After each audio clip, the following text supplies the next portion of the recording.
Ini design untuk seat bahagian depan dia. Datang dengan seat design full leather dengan 3 memori. Dengan wood finishing di bahagian panel dan balut leather. Ini design untuk bahagian dashboard dia. Datang dengan multi-function steering yang balut leather.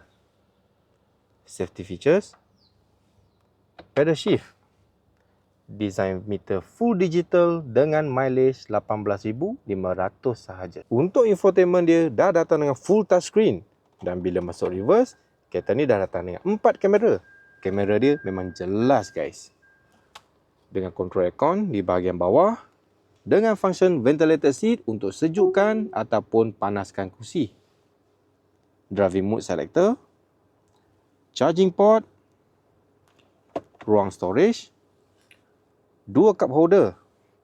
Bahagian gear knob dengan function electronic power brake dan brake hold. Kereta ni datang juga dengan blind spot monitoring, head up display, digital in mirror dan panoramic roof.